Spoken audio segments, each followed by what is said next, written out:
Hello दोस्तों, कैसे हो आप लोग। और स्वागत है आप लोगों का लिटरेरी सिनॉप्सिस यूट्यूब चैनल में। तो यार, आज की इस वीडियो में हम लोग फ्रांसिस बेकन की एक बहुत ही फेमस ऐसे को डिस्कस करेंगे जिसका नाम है ऑफ स्टडीज़। लेकिन उससे पहले आप लोग इस वीडियो को लाइक कर दो, और अगर चैनल को सब्सक्राइब नहीं किए हो तो सब्सक्राइब भी कर लो यार। और हाँ, आपको इस टॉपिक का एक बहुत ही अच्छा सा नोट्स भी डिस्क्रिप्शन बॉक्स में मिल जाएगा, तो आप लोग वहाँ से उसे डाउनलोड भी कर सकते हैं। तो देखो यार, इस ऐसे में फ्रांसिस बेकन बेसिकली हमें ये बताते हैं कि पढ़ाई यानी कि स्टडीज़ एक इंसान के लिए क्यों ज़रूरी है। तो यार, इस ऐसे को हम लोग बहुत ही सिंपल तरीके से पॉइंट वाइज एक्सप्लेन करेंगे। तो चलो यार, बिना टाइम वेस्ट किए शुरू करते हैं इस वीडियो को। तो फर्स्ट पॉइंट है द पर्पस ऑफ स्टडीज़, यानी कि हम लोग जो पढ़ाई करते हैं उसका पर्पस क्या है। तो फ्रांसिस बेकन के अकॉर्डिंग पढ़ाई का मेनली तीन पर्पस है। The first one is delight, the second one is ornament, and the third one is ability. तो देखो यार, पढ़ाई का पहला पर्पस है डिलाइट, यानी कि हमें खुशी देना। तो जब भी हम लोग अकेले होते हैं और कोई अच्छी सी बुक्स को पढ़ते हैं तो हमें अंदर से अच्छा फील होता है।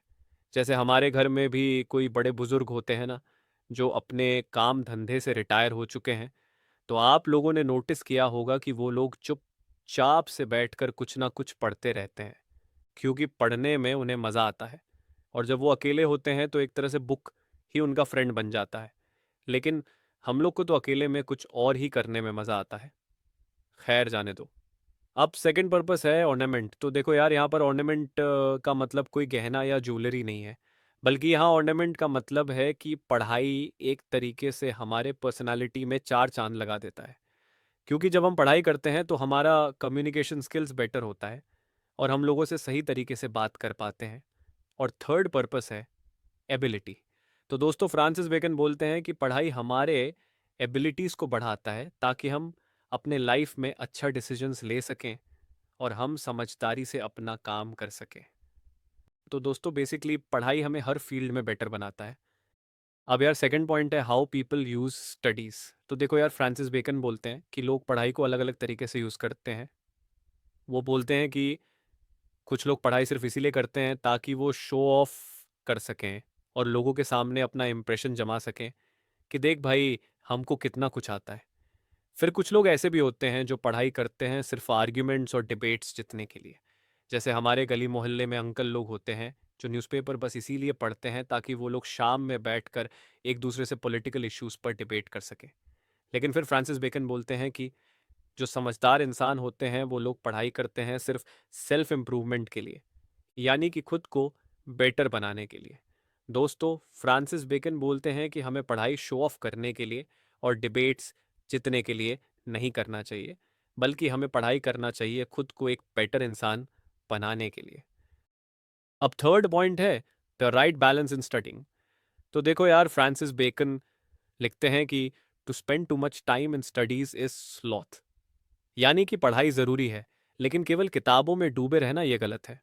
और स्टडीज़ का यूज़ तभी वैल्यूबल है जब हम उन्हें प्रैक्टिकल लाइफ में अप्लाई करें। सिर्फ पढ़ते रहना और एक्शन ना लेना, ये स्लॉथ यानी कि आलस कहलाता है। अब नेक्स्ट पॉइंट है हु वैल्यू स्टडीज़, यानी कि पढ़ाई का कौन लोग वैल्यू करते हैं। तो फ्रांसिस बेकन लिखते हैं कि crafty man condemn studies, simple man admire them और वाइज मैन यूज देम। यानी कि जो क्राफ्टी मैन होते हैं, मतलब कि जो चालाक लोग होते हैं, वो पढ़ाई लिखाई को बेकार बताते हैं, क्योंकि वो लोग नहीं चाहते हैं कि सभी लोग पढ़कर समझदार बन जाएं। क्योंकि अगर सब लोग समझदार ही बन जाएंगे तो फिर ये लोग बेवकूफ़ किसको बनाएंगे। फिर जो सिंपल लोग होते हैं वो लोग पढ़ाई की तारीफ तो करते हैं, लेकिन उस पढ़ाई को अपने लाइफ में किस तरीके से यूज़ करना है, ये चीज़ वो लोग नहीं जानते हैं। और वहीं दूसरी तरफ जो वाइज मैन होते हैं वो लोग पढ़ाई का सही तरीके से अपने लाइफ में यूज करना जानते हैं। अब नेक्स्ट पॉइंट है वाई वी शुड स्टडी, यानी कि हमें पढ़ाई क्यों करना चाहिए। तो देखो यार, फ्रांसिस बेकन लिखते हैं कि read not to contradict and confute, nor to believe and take for granted, but to weigh and consider. तो दोस्तों, इस लाइन का मतलब है कि हमें पढ़ाई सिर्फ इसलिए नहीं करना चाहिए कि हम लोगों के साथ आर्ग्यूमेंट्स कर सकें और लोगों को गलत साबित कर सकें, और ना ही तो इसलिए करना चाहिए कि हम हर बात को बिना कुछ सोचे समझे सच मान लें। बल्कि पढ़ाई हमें इसलिए करना चाहिए ताकि हम हर एक चीज़ों को सही से समझ सकें, डिसीजन ले सकें और साथ ही में क्रिटिकल थिंकिंग कर सकें।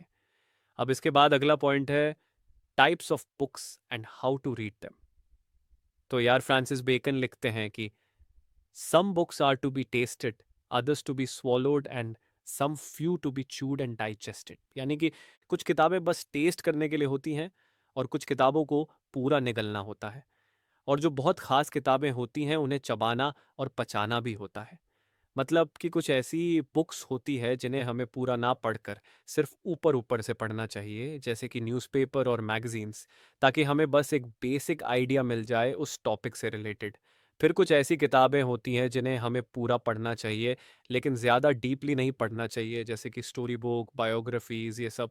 लेकिन दोस्तों कुछ ऐसे भी बुक्स होते हैं जिन्हें हमें स्लोली, डीपली और हर एक चीज़ को एनालाइज करके पढ़ना चाहिए, जैसे कि साइंस थ्योरीज, स्क्रिप्चर्स, ये सब। अब नेक्स्ट पॉइंट है रीडिंग, स्पीकिंग, राइटिंग।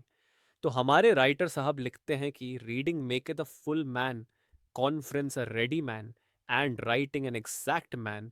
यानी कि फ्रांसिस बेकन के अकॉर्डिंग पढ़ाई एक इंसान को कंप्लीट बनाता है और हमारे माइंड को नॉलेज, आइडिया और अंडरस्टैंडिंग से भर देता है।